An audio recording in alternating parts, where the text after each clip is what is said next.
जय माता दी दोस्तों, कैसे हैं आप सभी। आशा करता हूं दोस्तों आप सभी अच्छे होंगे, स्वस्थ होंगे। आज मैं आपको ये बताऊंगा कि अगर आप प्रतिदिन नवारण मंत्र का जाप करते हैं एज आ गुरु मंत्र, यानी कि नवारण मंत्र को गुरु मंत्र मान करके आप डेली इस मंत्र का जाप कर रहे हैं, जैसे कि 11 माला या 5 माला या 7 माला, तो इस मंत्र के साथ में क्या आपको भगवान गणेश का मंत्र या फिर भगवान शिव के मंत्र का जाप करना ज़रूरी है या नहीं है, या सिर्फ़ और सिर्फ इस मंत्र के जाप से काम चल जाएगा। वैसे तो माता के साथ में हनुमान जी की पूजा भी होती है, भैरव जी की पूजा भी होती है और भगवान शिव की पूजा होती है, गणेश जी की पूजा, गणेश जी अगर पूजा के अधिकारी है। तो ऐसी चीज़ों में हमारे माइंड में कन्फ्यूज़न क्रिएट हो जाती है कि हम क्या इनका भी जाप करें या सिर्फ इस मंत्र का जाप करें। देखिए दोस्तों, यहाँ पर मैं आपको बताना चाहता हूँ कि दो चीज़ें होती हैं।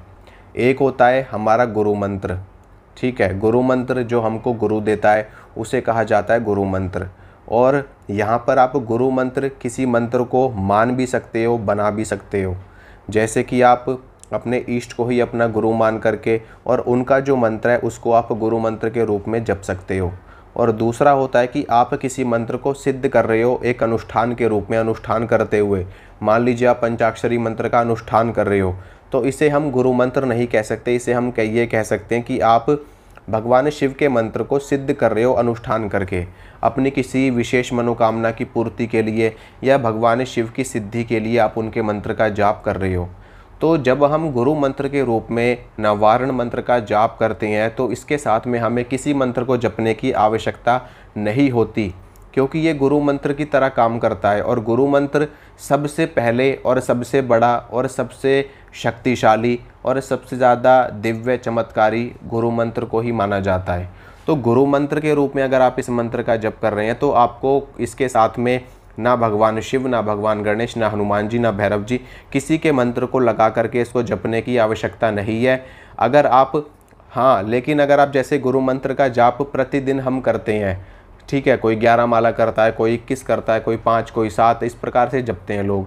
तो आप प्रतिदिन अगर आप इस मंत्र का जाप कर रहे हैं, प्रतिदिन की आप 11 माला कर रहे हैं, तो आपको कोई भी मंत्र जपने की आवश्यकता नहीं है। लेकिन अगर आप इस मंत्र का अनुष्ठान करते हैं, यानी कि इस मंत्र को सिद्ध करने के लिए आप 1.25 लाख का अनुष्ठान कर रहे हैं, 5 लाख का, 7 लाख का, ऐसे आप अनुष्ठान कर रहे हो इस मंत्र का, तो यहाँ पर आपको भगवान गणेश के या तो मंत्र का जाप करना पड़ेगा या फिर उनको पूजना पड़ेगा, उनको पूजा देनी पड़ेगी, उनको प्रणाम करना पड़ेगा। तो दोनों ही चीज़ें आप कर सकते हो, ऑप्शन आपके पास में, चाहे आप मंत्र जप लो, चाहे आप उनको पूज लो। कई लोग ऐसा करते हैं कि सीधा अपने इष्ट की पूजा करते हैं, जैसे कि माँ दुर्गा का, माता काली का नवारण मंत्र है, इस मंत्र का सीधा माता की पूजा कर लेते हैं और उसके बाद में जब आसन के ऊपर बैठते हैं मंत्र का जाप करने के लिए, तो वो क्या करते हैं कि उस टाइम पर एक माला भगवान गणेश की कर लेते हैं, एक माला भगवान शिव की कर लेते हैं और फिर उसके बाद में अपना नवारण मंत्र जपने लगते हैं उसको सिद्ध करने के लिए। तो ऐसे भी आप कर सकते हो और आप भगवान गणेश की पूजा कर सकते हो, भगवान शिव की पूजा कर सकते हो माता के साथ में। तो वहाँ पर आपको फिर इनके मंत्रों को जपने की आवश्यकता नहीं है, वहाँ पर आप सीधा अपने इष्ट के मंत्र को जप करके उसको आप सिद्ध कर सकते हो। अब अगर लेकिन फिर भी अगर आप इनके मंत्र को साथ में चलाते हो तो आपके साथ में क्या घटित होता है, मैं आज आपको बताऊंगा। देखिए दोस्तों, भगवान गणेश की ऊर्जा अलग ऊर्जा है, माता की ऊर्जा अलग ऊर्जा है, भगवान शिव की ऊर्जा अलग ऊर्जा है। लेकिन यहाँ पर अगर हम बात करते हैं तो इन सब की उत्पत्ति एक ही ब्रह्म से हुई है, यानी कि जो एक ब्रह्म है, जो इस ब्रह्मांड, इस समस्त सृष्टि के जो स्वामी है, जिन्हें हम परमपिता परमात्मा कहते हैं, माँ आदिशक्ति जगदीश्वरी कहते हैं, परमेश्वरी कहते हैं, उन्हें हम एक ओंकार आप कह सकते हो, एक ओम कह सकते हो, ब्रह्म कह सकते हो, ठीक है, और सतचित आनंद कह सकते हो। तो वहाँ से सभी देवी देवताओं की उत्पत्ति हुई है, यानी कि वो जो ब्रह्म है, वही ब्रह्म एक तरफ देवी के रूप में अवतरित हो गए हैं, एक तरफ भगवान शिव के रूप में अवतरित हो गए हैं, एक तरफ भगवान गणेश के रूप में अवतरित हो गए हैं, एक तरफ भगवान विष्णु के रूप में अवतरित हो गए हैं।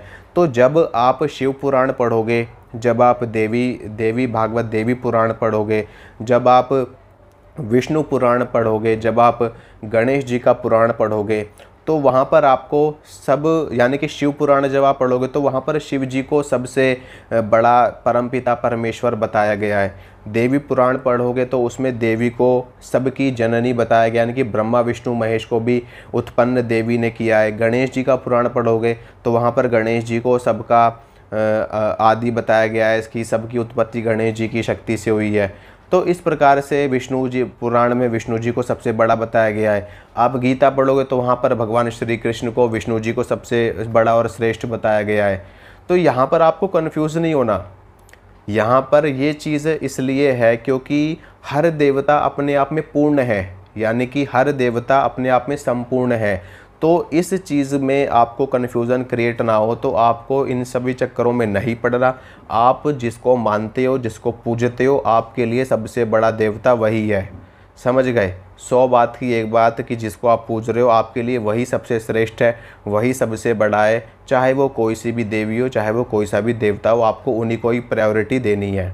ठीक है। अब इसके बाद में अगर आप फिर भी सबके मंत्र का जाप करते हो तो होगा क्या, गणेश जी के मंत्र का जाप करोगे तो आपके अंदर गणेश तत्व, मूलाधार चक्र और जो गणेश जी की ऊर्जा है वो जागृत होगी। देवी का मंत्र चलाओगे तो देवी की ऊर्जा भी जगेगी, शिव की चलाओगे तो शिव की ऊर्जा भी जगेगी, यानी कि ये सारी ऊर्जा आपके शरीर में जगनी शुरू होगी और धीरे धीरे करके आपके ब्रह्मरंध्र तक पहुँचेगी। यहाँ पर हम ये कह सकते हैं कि आप अपने अंदर एक नई सृष्टि को जन्म दे रहे हो, एक नई ब्रह्मांड को जन्म दे रहे हो, एक नई ऊर्जा को जन्म दे रहे हो, जो कि एक मिश्रित ऊर्जा होगी और ये ऊर्जा मिल करके आपका कल्याण कर देगी। कुछ भी नहीं होगा, कुछ भी अहित नहीं होगा। आप लोग घबरा रहे होगे कि मैं पता नहीं क्या बता दूंगा, नहीं, ये ऊर्जा मिल करके आपका कल्याण कर देगी, आपका मंगल ही मंगल होगा, आपको ब्रह्मांड की समस्त शक्तियाँ, समस्त सिद्धियाँ आपको प्राप्त हो जाएंगी। एक तरीके से आप शिव परिवार को अपने अंदर जागृत कर रहे हो पूरा का पूरा। गणेश जी अगर पूजा के अधिकारी हैं तो उनकी पूजा करना तो बनता ही बनता है। माता शक्ति का स्वरूप है, उनके बिना कुछ भी करना इम्पॉसिबल है। भगवान शिव इस ब्रह्मांड की पुरुष शक्ति हैं, पुरुष तत्व हैं, तो उनकी पूजा के बिना भी ये सृष्टि अधूरी है, सब कुछ इम्पॉसिबल है। तो इन तीनों की पूजा यानी कि इन तीनों का मंत्र आप साथ में चला सकते हो। गणेश जी का करिए, आपको रिद्धि सिद्धि मिलेगी, आपके मार्ग में जो बाधाएं आ रही हैं वो दूर हो जाएंगी, आपके रास्ते में जो विघ्न आ रहे हैं वो दूर हो जाएंगे, जो रुकावट आपके कारोबार में, आपकी नौकरी में, आपके कामकाज में आ रही हैं वो रुकावटें दूर हो जाएंगी। साथ में भगवान शिव की करिए और माता की करिए। माता की करने से आपको लक्ष्मी जी की प्राप्ति होगी, धन की प्राप्ति होगी, आपके अंदर शक्ति का संचार रहेगा और इस संसार में डिसीज़न कैसे लेने हैं, सही गलत का निर्णय कैसे करना है, इसकी क्षमता आपके अंदर विकसित होगी। और भगवान शिव की पूजा करने से आपको मोक्ष की प्राप्ति होगी। जो आपके अंदर शक्तियाँ जागृत हुई हैं उनको एक लक्ष्य प्राप्त होगा कि आपको शिव तक जाना है, आपको विष्णु तक जाना है, आपको ब्रह्मरंध्र तक जाना है, आपको मोक्ष तक जाना है। तो तीनों का जाप करिए, बहुत अच्छी बात है, आप जप सकते हो, कोई समस्या वाली बात नहीं है। लेकिन अगर आप नहीं भी जपना चाहते तो भी कोई समस्या नहीं है। मैंने आपको बताया ना कि हर एक देवता अपने आप में संपूर्ण है।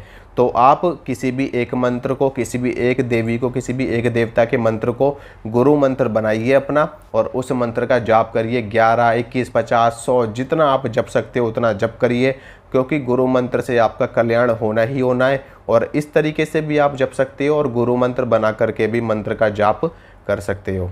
ठीक है दोस्तों, तो अगर आपको ये वीडियो अच्छा लगा है तो वीडियो को लाइक करना, वीडियो को शेयर करना, चैनल को सब्सक्राइब करना। मिलूंगा आप सभी से अगली वीडियो में। जय माता रानी।